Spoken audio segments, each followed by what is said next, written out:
السلام عليكم ورحمة الله وبركاته. الحمد لله والصلاة والسلام على رسول الله وعلى آله وأصحابه وأزواجه وذرياته وأهل بيته أجمعين. أما بعد فقد قال الله تعالى في القرآن العظيم وفي الفرقان المجيد: أعوذ بالله من الشيطان الرجيم. بسم الله الرحمن الرحيم. بلى من أوفى بعهده واتقى فإن الله يحب المتقين. صدق الله العلي العظيم. قال نبينا محمد رسول الله صلى الله عليه وسلم: الكريم إذا وعد وفى أو كما قال عليه الصلاة والسلام. رضينا بالله ربا وبالإسلام دينا وبمحمد صلى الله عليه وسلم نبيا ورسولا. يا سيدي يا رسول الله خذ بيدي قلت حيلتي أدركني يا شفيع المذنبين. اللهم صل وسلم على رسولك سيدنا ونبينا مولانا محمد وعلى آل سيدنا محمد وبارك وسلم عليه.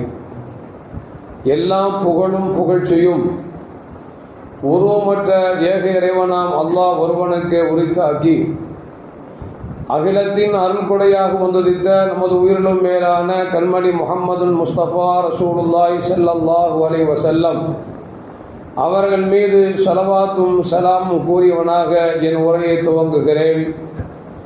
எல்லாம் வல்ல அல்லாஹு ஜல்ல ஜலாலுஹு எதை சொல்லவும் கேட்கவும் வாய்ப்பளித்தானோ அதன்படி நடந்து நல்ல மூமின்களாக வாழ்ந்து இந்த உலகத்தை விட்டு பிரிகிற பொழுது லா இலாஹ இல்லல்லாஹ் முஹம்மதுர் ரசூலுல்லாஹ் என்ற கலிமாவை மொழிந்து ஜன்னத்துல் ஃபிர்தௌஸை கண்ணால் கண்டு அகமகிழ்ந்து சிரித்த வண்ணமாக மரணிக்கக்கூடிய நல்வாக்கி பெற்ற மக்களில் அல்லாஹ் நம்மை ஆக்கியாருவானாக.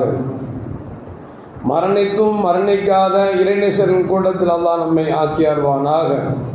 நாளை மறுமையிலே முத்து முஹம்மது ரசூலுல்லாஹி ஸல்லல்லாஹு அலைஹி வஸல்லம் அவர்களின் திருக்கரங்களால் ஹவுலுல் கௌசர் என்கிற தடாகத்தில் நீர் பருகி அன்னாரின் ஷஃபாத்தை பெற்று அன்னாரின் கரம் பிடித்து ஜன்னத்துல் ஃபிர்தௌஸ் என்ற உயர்ந்த சொர்க்கத்தில் அவர்களோடு அல்லாஹ் நம்மை சங்கமிக்க செய்வானாக.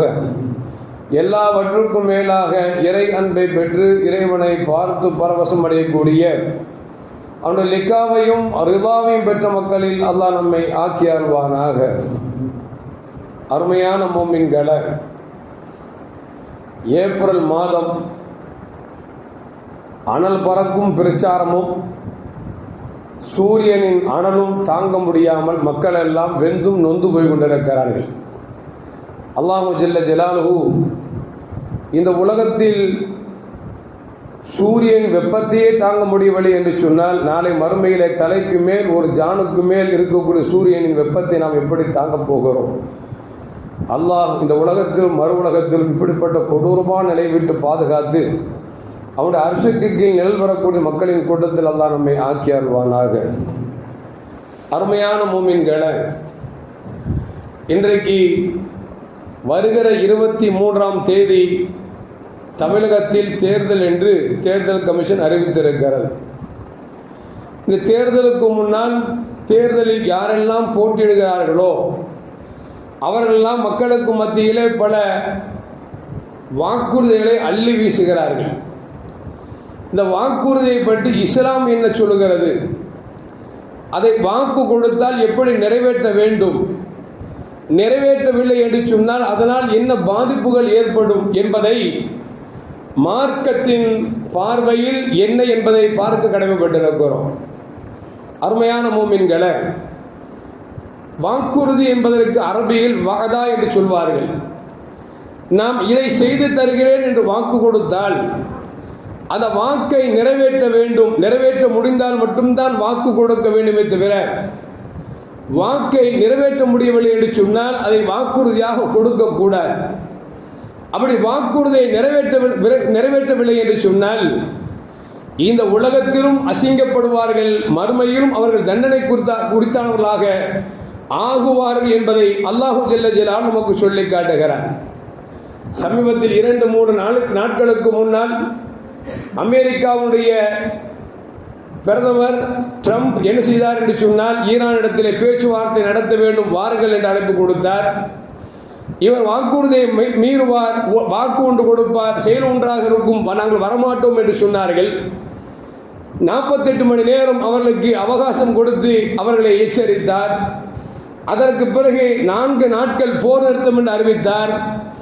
கடைசியில் பாகிஸ்தானை வைத்து பேச்சுவார்த்தை நடத்தலாம் என்று வருகிற பொழுது ஈரான் 10 நிபந்தனைகளை கொண்டு சரி போருக்கு நாம் ஒரு முற்றுப்புள்ளி வைக்கலாமே என்று சொல்லி பேச்சுவார்த்தை நடத்தி கொண்டிருக்கக்கூடிய இந்த சூழ்நிலையில இஸ்ரேல் என்று சொல்லக்கூடிய அரக்கனாக உலகத்தில் மகா மோசமான பித்து பிடித்த இஸ்ரேலின் தலைவர் திடீரென்று லெபனான் மீது தாக்கி 250 உயிர்களை கொன்று குவித்தது மட்டுமல்ல, 1000 பேர் உயிருக்கு போராடி கொண்டிருக்கிறார்கள். இப்போது ஈரான் அந்த பேச்சுவார்த்தை எங்களுக்கு சரிபடாது என்று சொல்லி மீண்டும் எதை அடைக்க வேண்டுமோ அதை அடைத்து மக்களுக்கு ஒரு பாடத்தை புகட்டுவதற்கு இன்றைக்கு ஒரு சூழலுக்கு தள்ளப்பட்டு விட்டார்கள். எதற்கு சொல்லுவார்கள் என்று சொன்னால், வாக்குறுதி பேசுவோம் என்று அழைத்த பிறகு பேச மாட்டேன் என்று சொன்னவர்களை கொஞ்சம் அல்லாஹ்வுடைய கிருபையால் கொஞ்சம் மாற்றம் வந்து பேச்சுவார்த்தை நடத்தி எந்த மக்களுக்கும் பாதிப்பு வந்துவிடக்கூடாது என்பதற்காகவே ஒரு மூமினாக இருக்கக்கூடிய அல்லாஹ் ரசூலை ஏற்றிருக்கக்கூடிய ஈரானின் தலைவர்கள் பேச்சுவார்த்தைக்கு வந்து நடத்தி கொண்டிருக்கிற பொழுது இன்னொரு நாட்டின் மீது அவன் தாக்குதல் நடத்துகிறான் என்று சொன்னால் யூதர்கள் அப்படித்தான் இருப்பார்கள். அதனால்தான் பெருமானார் ஸல்லல்லாஹு அலைஹி வஸல்லம் சொல்வார்கள், யூதரிடத்தில் கையை கொடுத்தீர்கள் என்று சொன்னால் கையை எடுத்த பிறகு உங்கள் விரலை எண்ணிப்பார்கள் என்று சொன்னார்கள். ஏன் என்று சொன்னால், மகிழ்ச்சியோடு கையை கொடுப்பான், கை எடுத்த பிறகு பார்த்தால் ஒன்று நம் விரல் இருக்காது அல்லது விரல் இருக்கக்கூடிய மோதிரம் இருக்காது. அந்த அளவுக்கு அவன் திருட்டு புத்தி உள்ளவன் என்பதைத்தான் கண்மணி முஹம்மது ரசூலுல்லாஹி ஸல்லல்லாஹு அலைஹி வஸல்லம் சொல்லுவார்கள். அருமையான மக்களை, எதற்கு சொல்லுவார் என்று சொன்னால், வாக்குறுதி ஒன்றை கொடுக்கிறோம் என்று சொன்னால் அதை நிறைவேற்ற முடியுமா என்பதை யோசித்து பார்த்து முடிந்ததை மட்டும்தான் வாக்குறுதி கொடுக்க வேண்டும் தவிர முடியாத ஒன்றை நாம் வாக்குறுதி கொடுத்துவிட்டு மக்களிடத்தில் இல்லை என்று சொன்னால் நமக்கு இந்த உலகத்தில் அசிங்கப்படுத்தப்படுவோம். நாளை மறுமையில் அதற்கு அல்லாஹ்விடத்தில் தண்டனை உண்டு என்பதை இறைவனும் இறைத்தூதர் ஸல்லல்லாஹு அலைஹி வஸல்லம் நமக்கு சொல்லித் தருகிறார்கள். நான் மேலே ஓதி காட்டிய வசனத்தில் அல்லாஹ் சொல்வார், பலா மன் அவுஃபா பி அஹ்திஹி வத்தகா, யார் வாக்குறுதி கொடுத்து நிறைவேற்றிவிட்டு இறைவனை பயந்து வாழ்கிறார்களோ ஃபஇன்னல்லாஹ யுஹிப்புல் முத்தகீன், வாக்குறுதி கொடுத்து நிறைவேற்றிவிட்டு இறைவனை அஞ்சி வாழ்கிறார்களே அவர்களை அல்லாஹ் நேசிக்கிறான் என்று அல்லாஹு ஜல்ல ஜலாலுஹு சொல்லி காட்டுகிறான் என்று சொன்னால், வாக்குறுதி கொடுத்து அந்த வாக்குறுதியை நிறைவேற்றணும் என்று சொன்னால் அவன் இறைவனின் பிரியத்திற்குரியவன். வாக்குறுதி கொடுத்து வாக்குறுதி நிறைவேற்றவில்லை என்று சொன்னால் அவன் இறைவனின் சாபத்திற்கும் கோபத்திற்கும் ஆளானவன் என்பதைத்தான் இந்த வசனம் நமக்கு சொல்லி காட்டுகிறது. அது மட்டுமல்ல, அருமையான மோமின்களே, கண்மணி முஹம்மது ரசூலுல்லாஹி ஸல்லல்லாஹு அலைஹி வஸல்லம் சொல்வார்கள், இன்ன ஹியார இபாதல்லாஹி அல் மூஃபூன முதையிபூன், அல்லாஹ்விடத்தில் மிகச் சிறந்தவர்கள் யார் என்று சொன்னால் கொடுத்த வாக்குறுதியை நிறைவேற்றிவிட்டு அப்பழுக்கற்றவர்களாக வாழ்கிறார்களே இவர்கள்தான் அல்லாஹ்விடத்தில் சிறந்தவர்கள் என்று கண்மணி முஹம்மது ரசூலுல்லாஹி ஸல்லல்லாஹு அலைஹி வஸல்லம் சொல்லித் தருகிறார்கள். மேலும் பெருமானார் ஸல்லல்லாஹு அலைஹி சொல்வார்கள், அல் கரீமு இதா வஅத வஃபா, மூமின் என்று சொன்னால், முஸ்லிம் என்று சொன்னால், நல்ல மனிதன் என்று சொன்னால் வாக்கு கொடுத்தால் அதை நிறைவேற்றுபவனே அவனே சிறந்தவன் என்று நபிகள் நாயகம் ஸல்லல்லாஹு அலைஹி வஸல்லம் தருகிறார்கள்.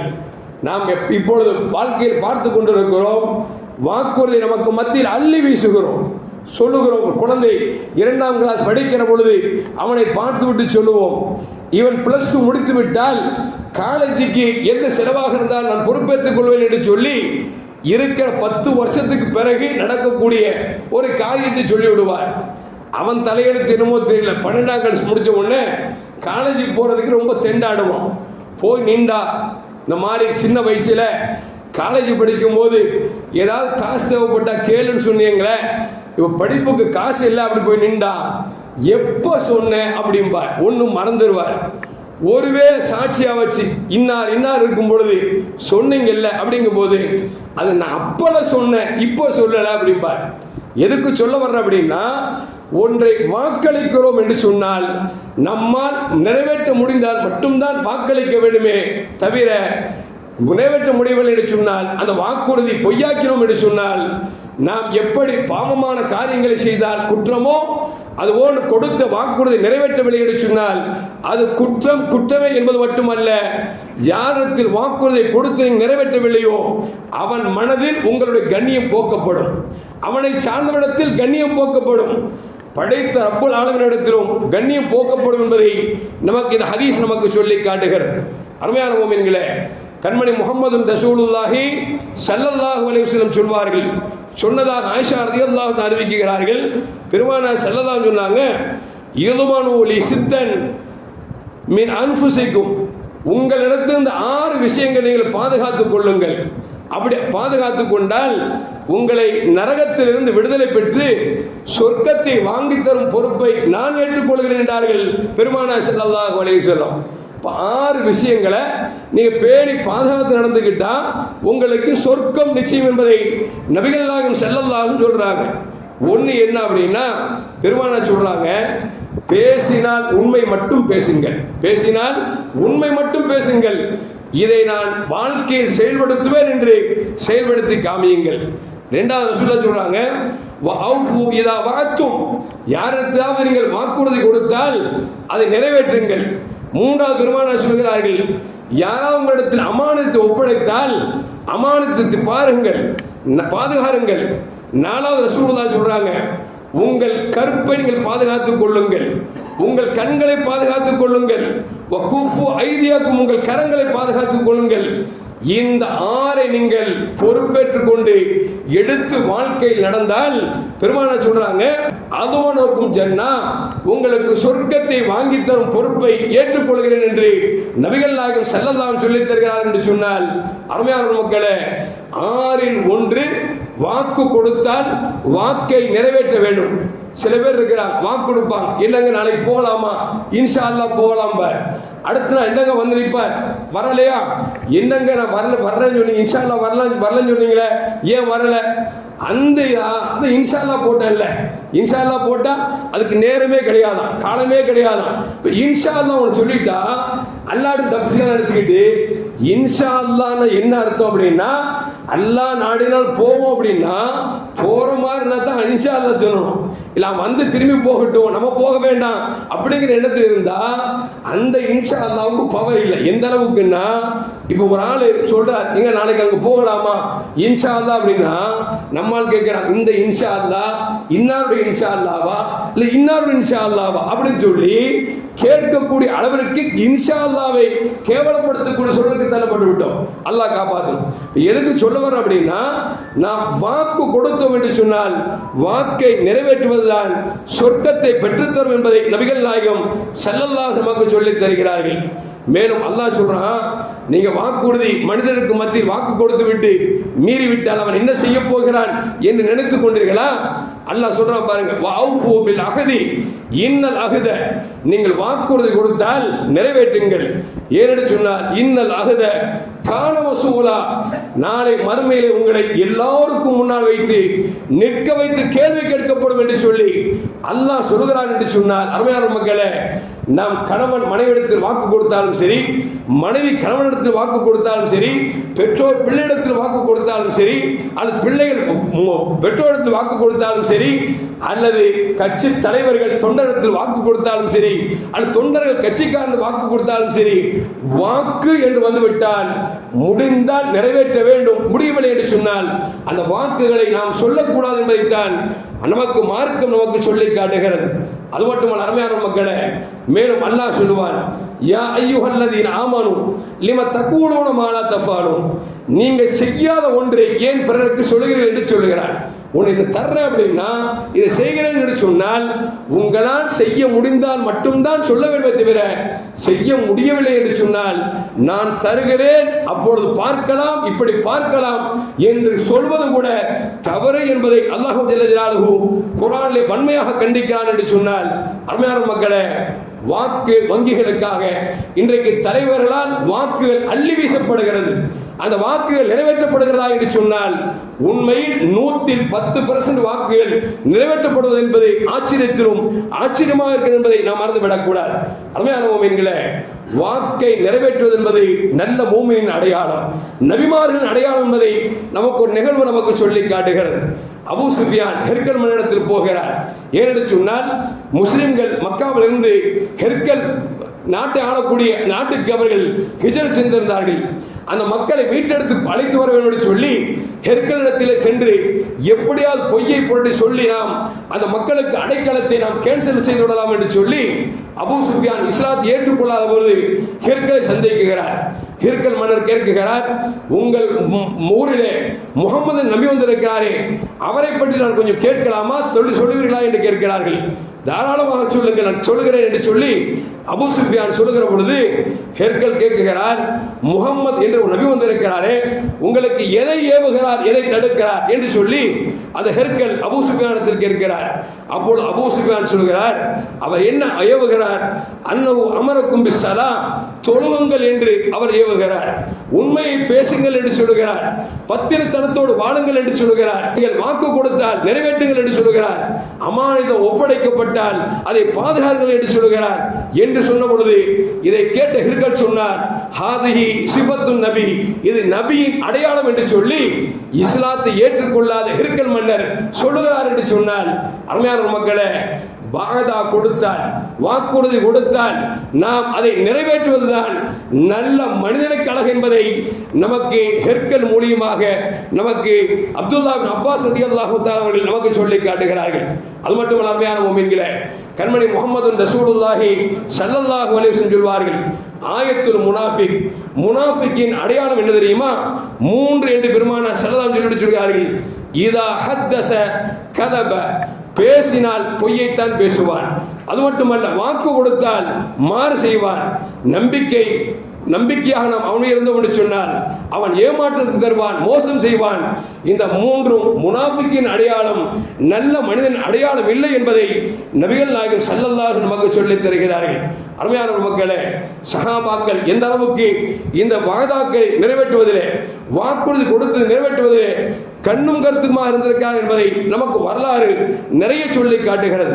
எந்த அளவுக்கு என்று சொன்னார், அருமையான மக்களே, ஒரு கட்டத்தில் நபிகள் நாயகம் ஸல்லல்லாஹு அலைஹி வஸல்லம் ஜாபிர் ரலியல்லாஹு தஆலா சொல்றாங்க, என்ன சொன்னாங்க அப்படின்னா, வலவ் ஜா மானுல் பஹரைன், பஹரைன் தேசத்திலிருந்து பொருளாதாரம் வந்தது என்று சொன்னார், உங்களுக்கு இவ்வளவு பொருளாதாரத்தை தருவேன் என்று பெருமானார் ஸல்லல்லாஹு அலைஹி வஸல்லம் அவர்கள் பஹரைன் கைக்கு வரவில்லை, வருவதற்கு முன்பாக சொல்கிறார்கள், பஹரைன் நாடு நம்முடைய கஸ்டடிக்கு கீழ் வந்தால் அங்கிருந்து கிடைக்கக்கூடிய பொருளாதாரத்தில் ஜாபிரே உங்களுக்கு இவ்வளவு பொருளை தருவேன் என்று நபிகள் நாயகம் ஸல்லல்லாஹு அலைஹி சொன்னார்கள். சொன்னது மட்டுமல்ல, 3 தடவை சொன்னார்கள். சொல்லிவிட்டு ஃபலம் யக்தும் ஃபலம் யஜீவு ஹத்தா தவாஃப நபி ஸல்லல்லாஹு அலைஹி வஸல்லம், ரசூலுல்லாஹ் இந்த உலகத்தை விட்டு பிரியற வரைக்கும் பஹரைன் கையில வரல, அந்த நாடு இஸ்லாமிற்கு கீழே வரல. அதற்கு பிறகு சையதுனா அபூபக்கர் சித்திக் ரலியல்லாஹு காலத்தில் அந்த நாடு கைக்குள் வந்த பொழுது அபூபக்கர் சித்திக் ரலியல்லாஹு தஆலா அன்ஹு பஹரைன் தேசத்துடைய பொருளாதாரம் கொட்டி கிடக்கிறது. அப்பொழுது மக்களை பார்த்து கேட்டார்கள், யாருக்காவது நபிகள் நாயகம் ஸல்லல்லாஹு அலைஹி வஸல்லம் வாழுகிற காலத்தில் கடன் விட்டு சென்றார்களா என்று கேட்டார்கள். எல்லா சஹாபாக்களும் சொன்னார்கள், யாருக்கும் கடன் இல்லை, பெருமானார் ஸல்லல்லாஹு அலைஹி வஸல்லம் யாருக்கும் கடன் விட்டு வைத்தவர் செல்லவில்லை என்று சொல்லி எல்லோரும் ஒருங்கிணங்க சத்தம் போட்டு சொன்னார்கள். மேலும் கேட்டார்கள், யாருக்காவது ரசூலுல்லாஹி ஸல்லல்லாஹு அலைஹி வஸல்லம் இன்ன பொருளை தருவேன் என்று வாக்களித்தார்களா என்று கேட்கிற பொழுது ஜாபிர் எழுந்தார்கள். சொன்னார்கள், பெருமானார் ஸல்லல்லாஹு அலைஹி வஸல்லம் வாழும் காலத்தில் சொன்னார்கள், பஹரைன் நமக்கு ஆட்சிக்கு கீழ் வருகிற பொழுது உங்களுக்கு இவ்வளவு பொருளாதாரத்தை தருவேன் என்று 3 தடவை பெருமானார் ஸல்லல்லாஹு அலைஹி வஸல்லம் எனக்கு வாக்களித்தார்கள் என்று சொன்ன பொழுது சையதுனா அபூபக்கர் சித்திக் ரலியல்லாஹு தஆலா அவர்கள் அழைத்து சொன்னார்கள், பெருமானார் எதை வாக்களித்தார்களோ, எவ்வளவு வாக்களித்தார்களோ அதை கேட்டு பெற்றுக் கொள்ளுங்கள் என்று சொல்லி சையதுனா அபூபக்கர் சித்திக் ரலியல்லாஹு தஆலா அள்ளி கொடுத்தார்கள் என்பது வரலாறு நமக்கு சொல்லி காட்டுகிறது. எதற்கு சொல்வார்கள் சொன்னார்? அருமையான மக்களே, முஹம்மது ஸல்லல்லாஹு அலைஹி வஸல்லம் அகிலத்தின் தலைவர், அன்றைக்கு மதீனாவின் ராஜா, அந்த ராஜா பெருமானார் ஸல்லல்லாஹு அலைஹி அவர்கள் பஹ்ரைன் கஸ்டடியில் வருகிற பொழுது பொருளாதாரத்தை தருகிறேன் என்று சொன்னார்கள். பஹ்ரைன் வரவும் இல்லை, பொருளாதாரம் கிடைக்கவும் இல்லை. அந்த பஹ்ரைன் வருகிற பொழுது நபிகள் நாயகம் ஸல்லல்லாஹு அலைஹி உலகத்தில் வாழவும் இல்லை. ஆனால் அவர்கள் தொண்டர்கள், சஹாபாக்கள், அபூபக்கர் சித்திக் ரலியல்லாஹு தஆலா அன்ஹு பெருமானார் எதை வாக்களித்தார்களோ அதை பெற்றுக் கொள்ளுங்கள் என்று சொல்கிறார்கள் என்று சொன்னால், தலைவர் என்று சொன்னால் இப்படிப்பட்ட தொண்டர்களை உருவாக்கி இருக்க வேண்டும். பார்க்கிறோம் அல்லவா, இன்றைக்கு அரசியல் எடுத்துக்கொண்டோம் என்று சொன்னால் எல்லோரும் வாயில் வருவதெல்லாம் சாக்கடை சாக்கடை என்று சொல்லக்கூடிய அளவிற்கு அசிங்கமாகிவிட்டது. காரணம் என்று சொன்னால், மேலிடத்தில் திருகிறான் என்று சொன்னால் அதைவிட கீழிடத்தில் இருக்கக்கூடிய அதைவிட மோசமாக இருக்கிறார். ஆனால் பெருமானார் ஸல்லல்லாஹு அலைஹி அவர்கள் வகுத்து தந்த சஹாபாக்கள் இருக்கிறார்களே, தலைவர் வாக்கு கொடுத்து உலகத்தை விட்டு மறைந்தாலும் கூட அந்த வாக்குறுதியை நிறைவேற்றியவர்கள் சஹாபாக்கள் என்பதை வரலாறு நமக்கு சொல்லி காட்டுகிறது. அது மட்டுமல்ல, அருமையான மக்களே, கண்மணி முஹம்மது ரசூலுல்லாஹி ஸல்லல்லாஹு அலைஹி வஸல்லம் அவர்களும் அபூபக்கர் சித்திக் ரலியல்லாஹு தஆலா அவர்களும் மக்காவிலிருந்து மதீனாவுக்கு போகிற பொழுது சிகப்போட்டைக்கு ஆசைப்பட்டு சுராக்கா என்கிற மனிதர் பெருமானாரின் தலையை எடுப்பதற்காக வாளோடு அவர் சுத்தித் திரிந்து கொண்டிருந்தார். ஒரு கட்டத்தில் பெருமானார் ஸல்லல்லாஹு அலைஹி வஸல்லம் செல்கிற பாதையை பார்த்து விட்டார். நெருங்குகிறார். வாளை ஓங்கி வீசினால் நபியின் கழுத்து கீழே விழுந்து விடும். அப்படிப்பட்ட நெருக்கத்திற்கு வந்து விட்டார். நபிகள் நாயகம் ஸல்லல்லாஹு அலைஹி பூமிக்கு சொன்னார்கள், பூமியை சுராக்காவை பிடி என்று சொன்னார்கள். பூமி பிடித்துக் கொண்டு சொறி வாங்கியது, கால் உள்ளே மாட்டிக்கொண்டது. அவர் எடுக்க முயற்சிக்கிறார், எடுக்க முடியவில்லை. அவர் நினைத்து விட்டார், முகமது ஏதோ சூனியம் வைத்து விட்டார். முகமது சொன்னால் தான் பூமி விடும் என்பதை விளங்கிக் கொண்டு மன்னித்துக் கொள்ளுங்கள், உங்களை வெட்டுவதற்கு முயற்சிக்க மாட்டேன் என்று சொல்கிறார். கருணை கொண்ட பெருமானார் ஸல்லல்லாஹு அலைஹி சொல்கிறார்கள், பூமியை விடு என்றார்கள். விட்ட பொழுது மீண்டும் அவர் வெட்டுவதற்கு எத்திக்கிறார். பெருமானார் ஸல்லல்லாஹு அலைஹி மீண்டும் சொன்னார்கள், பிடி என்று சொன்னார்கள். பிடித்துக் கொண்டது. இப்படி 3 தடவை பிடித்துக் கொண்டது. 3வது தடவை மனமாற்றத்தோடு சொன்னார், இனிமேல் உங்களுக்கு நான் உங்களை வெட்டுவதற்கு வரமாட்டேன் என்று சொல்லி இஸ்லாத்தை ஏற்றுக்கொண்டார் என்பது ஒரு வரலாறு. அப்படி ஏற்றுக்கொண்ட பொழுது பெருமானார் ஸல்லல்லாஹு அலைஹி வஸல்லம் சொன்னார்கள், சுராக்கா, எந்த கரத்தை கொண்டு என்னை வெட்டுவதற்கு முயற்சித்தாயோ அந்த கரத்திற்கு கிஸ்ரா தேசம் கைக்கு வருகிற பொழுது கிஸ்ராவுடைய தங்க காப்புகளை, கிஸ்ராவுடைய காப்புகளை உங்களுக்கு நான் அனுப்பிப்பேன் என்று பெருமானார் ஸல்லல்லாஹு அலைஹி சொன்னார்கள். அதுபோன்று கிஸ்ரா வந்தது. கிஸ்ரா வருகிற பொழுது பெருமானார் ஸல்லல்லாஹு அலைஹி வஸல்லம் இல்லை, அபூபக்கர் சித்திக் ரலியல்லாஹு தஆலா இல்லை. உமர் ரலியல்லாஹு காலத்தில் கிஸ்ரா தேசம் அவர் ஆட்சிக்கு கீழே வருகிற பொழுது உமர் ரலியல்லாஹு தஆலா இந்த தகவலை தெரிந்து கொண்டு அந்த கிஸ்ராவின் அந்த காப்பு வந்த பொழுது அந்த சுராக்கா என்கிற மனிதரை அழைத்து, அந்த தோழரை அழைத்து, நபி அவர்கள் உங்களுக்கு வாக்கு கொடுத்தார்களே அந்த வாக்கை நிறைவேற்றுகிறேன் என்று சொல்லி 2 தலைமுறைக்கு பிறகு அவர் நிறைவேற்றுகிறார்கள் என்று சொன்னார்.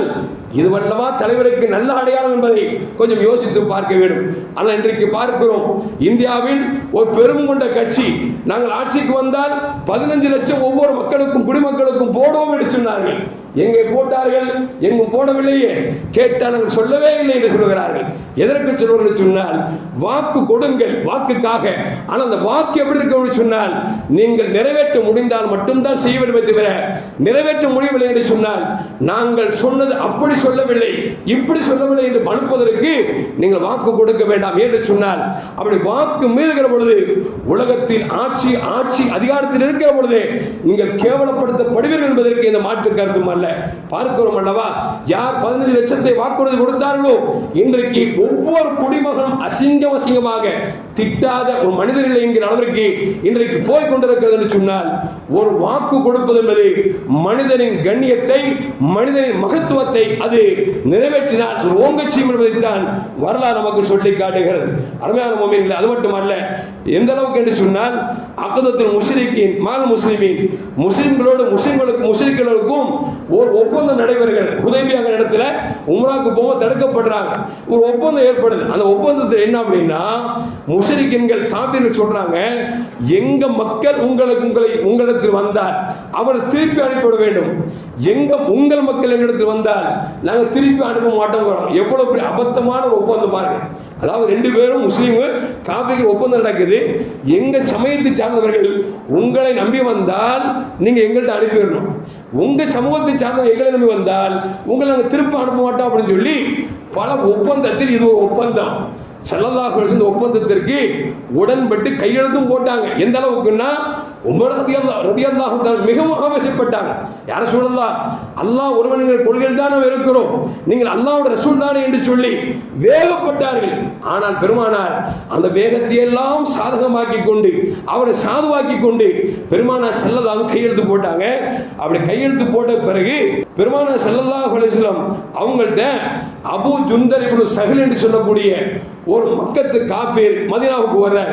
வந்து யார் சொல்லலா, கையை கொடுங்கள் என்று சொல்கிறார்.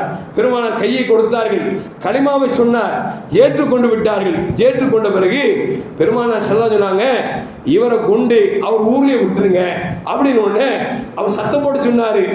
யாரை அஞ்சி உங்களிடத்தில் தஞ்சம் கேட்டு வந்தேனோ, உங்களை ஈமான் கொண்டேனோ, அவளுக்கு எதிரிடத்தில் போய் ஒப்படைக்க போகிறீர்களா என்று அவர் சத்தம் போட்டு சொன்னார்.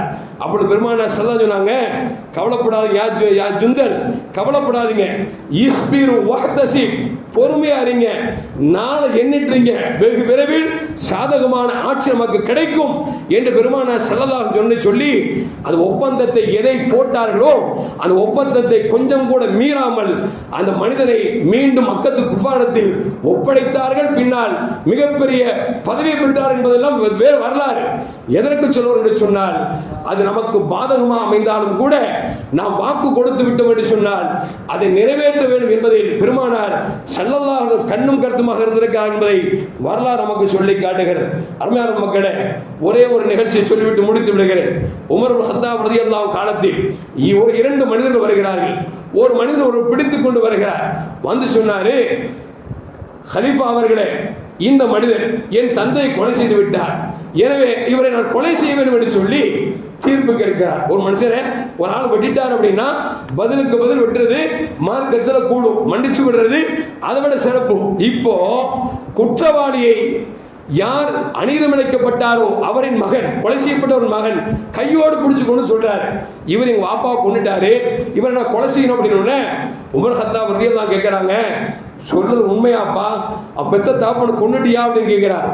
நடந்த சொல்ற ஒண்ணு இல்ல, இவங்க அத்தா ஒட்டகத்தை மேய்ச்சிட்டு வந்தாங்க, அந்த ஒட்டகம் என்னுடைய பயிரை மேய்ந்து கொண்டிருந்தது, நான் கல் எடுத்து துரத்தினேன், அந்த கல் தவறி போய் அந்த ஒட்டகத்தின் எஜமான தலையில் பட்டுருச்சு, இவருடைய தந்தையுடைய தலையில பட்டுருச்சு, எக்கத்தப்பட்டதுல அவர் மரணித்தது உண்மைதான் என்று கொலை செய்தவர் உண்மை ஒத்துக்கொண்டார்.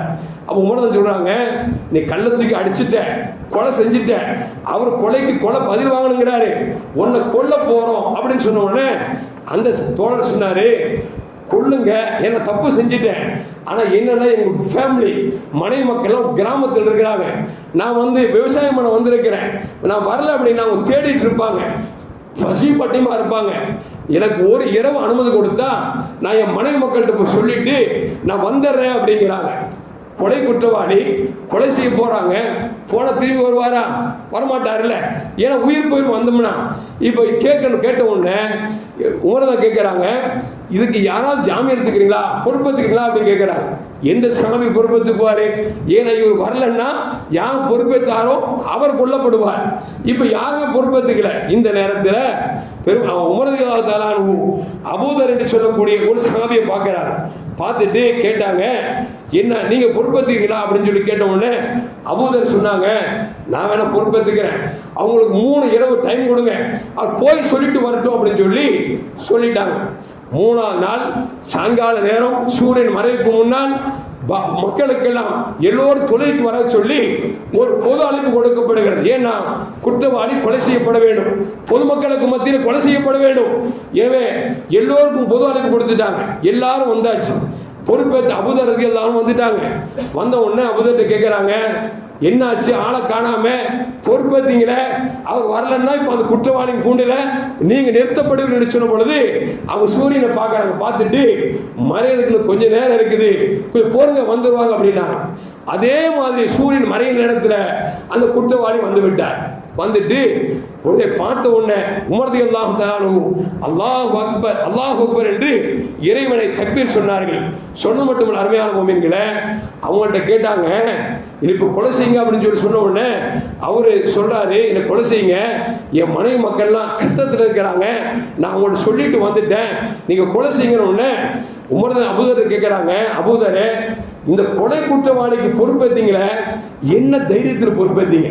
வந்துட்டா தப்பிச்சிட்டீங்க, வரலன்னா நீங்களும் கொல்லப்படுவீங்க அப்படின்னு. அப்ப அவங்க சொன்னாங்களாம், இப்படி உண்மை சொன்னேன், நான் கல்லை தூக்கி அடிச்சேன், ஒட்டகத்து மேல பட வேண்டியது படாம அந்த ஒட்டகத்தை எஜமான பட்டுருச்சு அப்படின்னு நான் கொலை செஞ்சேன் உண்மையை ஒத்துக்கிறாருன்னா அவர் உண்மையான மனிதர். அவர் ஒரு நாள் அடைக்கலம் கேட்கிறார், நான் வீட்டுக்கு போயிட்டு வரேன்னு சொல்றார். அப்படி கேட்டு யாருமே இல்லை என்று சொன்னார். நபியை ஈமான் கொண்ட சஹாபாக்களில் ஒருவருக்கு கூட விசாலமான மனசு இல்லை என்று சொல்லி பேர் வந்துவிடக் கூடாது அல்லவா? அவர் வராவிட்டாலும் பரவாயில்லை, நான் குற்றவாளி நிற்பதற்கு தயாராக இருக்கிறேன், ஆனால் உண்மை சொன்னவர் வராமல் இருக்க மாட்டார் என்கிற நம்பிக்கை எனக்கு இருந்தது என்று சொன்ன பொழுது, இதை கேட்ட உடனேயே அந்த கொலை குற்றவாளியாக நிறுத்தப்பட்ட கொலை செய்யப்பட்ட மகன் சொல்லுகிறார், அவர் 2 பேரும் அந்த ஆள் அழுவுறாரு. அழுத உடனே உமர் ரலியல்லாஹு பார்க்கறாங்க, என்னப்பா சொல்ற அப்படின்னு. இவ்வளவு நல்ல மனிதரை நாங்கள் கொலை செய்ய சொல்லி உங்களுக்கு நிறுத்தி விட்டோம், மன்னித்துக் கொள்ளுங்கள் என்று சொல்லி யார் கொலை செய்யப்பட்டார் அவர் பிள்ளைகள் மன்னித்தார்கள். ஒரு நிகழ்வு எதற்கு சொல்வது சொன்னார், இந்த மனுஷன் 3 நைட்டு வாக்கு கொடுத்து போன மாதிரி திரும்பி வந்ததுனால என்னாச்சு அப்படின்னா உமர் ரலியல்லாஹு ஆட்சிக்கு பெருமை சேர்ந்தது. அது மட்டுமல்ல, வாக்குறுதியை சரியான முறையில் நிறைவேற்றியதனால அவருக்கு உயிர் பிச்சை கிடைத்தது என்பது மட்டுமல்ல, எவ்வளவு பெரிய சமூகத்திற்கு எடுத்துக்காட்டு என்பதை கொஞ்சம் யோசித்து பார்க்க வேண்டும். அருமையான மக்களே, எதற்கு சொன்னவர்கள் சொன்னால், ஆட்சியாளர்களாக இருந்தாலும் சரி, எதிர்கட்சிகளாக இருந்தாலும் சரி, அல்லது அப்பப்ப புதிதாக தூண்டக்கூடிய எந்த கட்சியாக இருந்தாலும் சரி, எல்லோரும் அவருக்கு தகுந்த வாக்குறுதி கொடுக்கிறார்கள். ஒருவர் சொல்லுகிறார், பெண்களுக்கு நாங்கள் 1000 மாதம் இலவசமாக கொடுக்கிறோம். 2ஆம் கட்சி சொல்லுது, நாங்க வந்தோம்னா 2000 ரூபாய் கொடுப்போம் அப்படிங்குது. 3ஆவது கட்சி சொல்லுது, நாங்க வந்தா 5000 ரூபாய் கொடுப்போங்குது. இப்படி இலவசங்களை அறிவித்து இன்னைக்கு எப்படி ஆகி போச்சு அப்படின்னா, நம்முடைய தமிழ்நாடு நாசமா போயிட்டு இருக்கு. அல்லாஹ் காப்பாத்து. எதுக்கு சொல்ல வர்றேன்னா, நல்ல ஆட்சியாளர் என்பவர்கள் இந்த நாட்டில் தவறு நடக்கக்கூடாது என்பதை கண்ணும் கருத்துமாக இருக்க வேண்டும். அவர்கள் தப்பு செய்யாமல் இருந்தால்தான் அதற்கு கீழே இருக்கக்கூடிய தொண்டர்களும் தப்பு செய்யாமல் இருப்பார்கள். தப்பு செய்வதற்கு எதுவெல்லாம் காரணமாக இருக்கிறதோ அதுவெல்லாம் தன் கரத்தில் வைத்துக் கொண்டு தப்பை நாங்கள் ஒழிப்போம் என்று சொன்னால் ஒழிக்க முடியுமா? ஒழிக்க முடியாது. இன்றைக்கு சிறுவர்கள் மது போதைகளில் மூழ்கி இருக்கிறார்கள், ஆபாசங்களில் மூழ்கி இருக்கிறார்கள், எப்போதும் கத்தியும் கபடமாக சுத்தி கொண்டிருக்கிறார்கள். இன்றைக்கு இப்படி ஒரு சூழலுக்கு தள்ளப்பட்டிருக்கிறோம் என்று சொன்னால், இலவசங்களை விட மனிதனாக வாழ்வதற்கு என்னென்ன வழிகள் இருக்கிறதோ அத்தனை வழிகளும் திறக்க வேண்டும் தவிர அதை விட்டுவிட்டு வெறும் 1000க்கும் 2000க்கும் 5000க்கும் நம்முடைய ஓட்டுகளை விட்டுவிடக் கூடாது என்பதை உங்களுக்கு தாழ்மையோடு கேட்டுக்கொள்கிறேன். அருமையான மக்களே, ஒரு தலைவர் சொன்னாரா, நாங்கள் ஆட்சிக்கு வந்தால் நம்ம ஊரில் இருக்கக்கூடிய ஆறுக்கு பாலங்கள் கட்டுவோம் அப்படின்னா. உன தொண்டர் பக்கத்தில் கேட்டாரா, நம்ம ஊர்ல எங்க ஆறு இருக்கு, சரி ஆறையும் சேர்த்து கட்டுவோம் அப்படின்னா. என்ன வாக்குறுதி கொடுக்கிறோன்னு அவனுக்கே தெரியுது. ஊர்ல ஆறு இருக்குதா ஆறு இல்லையா அவனுக்கே தெரியல. அப்ப கேட்டோன்னு சொன்னா ஆறும் கட்டி தருவோம் பாலத்தையும் கட்டி தருவோம் சொன்னாராம். அது மாதிரி அருமையான மாமீன்களே, இன்னொரு தலைவர் சொன்னாராம், எம்ம ஊர்ல இருக்கக்கூடிய எல்லா மக்களுக்கும் எல்லோருக்கும் ஹெலிகாப்டர் வாங்கி தரப்படும் அப்படின்னா. தொண்டனை கேட்டான், எதுக்குயா? டிராபிக் ஜாம் எல்லாம் போகணும் அப்படின்னா. அந்த மாதிரி என்ன வாக்கு கொடுக்கணும் அவனுக்கே தெரியல. ஏன்னா முடியல, வெயிலுக்கு கொஞ்சம் அப்படி ஊத்திட்டாதான் அவரும் கொஞ்சம் தெம்பா இருக்கார். அந்த லெவல்ல தான் இன்னைக்கு பெரும்பெரும் தலைவரும் தொண்டரும் வந்து கொண்டிருக்கிறார்கள். அல்லாஹ் காப்பாற்றணும். நாம செய்ய வேண்டிய கடமை, நம்ம ரொம்ப ஆலோசனை பண்ணி இந்த ஓட்டு என்பது அமானிதம் என்பதை மனதில் வைத்துக் கொண்டு, நமக்கு இப்போ 1000 இருந்தால் நமக்கு பெருசாங்க, நம்ம கொடுக்காத ஜக்காத்தா, நம்ம கொடுக்காத தர்மமா, நமக்கு இந்த அரசாங்கம் கொடுத்து நமக்கு நிறைய போதா? நாம கேட்க வேண்டியது என்ன சொன்னா, எல்லா சமூகத்தவர்களும் அண்ணன் தம்பிகளாக வாழக்கூடிய அளவிற்கு எந்த ஆட்சி நல்லாட்சி தருமோ அவர்களுக்குத்தான் நம்முடைய ஓட்டு என்பதை மட்டும் நாம் மறந்துவிடக் கூடாது. எல்லாம் அல்லாஹ் ஜல்ல வாழ்க்கையில் எதை வாக்கு கொடுத்தோமோ வாக்கை நிறைவேற்றக்கூடிய நல்ல பண்பாளர்களாக அல்லாஹ் நம்மை ஆக்கி அருள்வானாக. அஸ்ஸலாமு அலைக்கும் வரஹ்மத்துல்லாஹி வபரகாத்துஹு.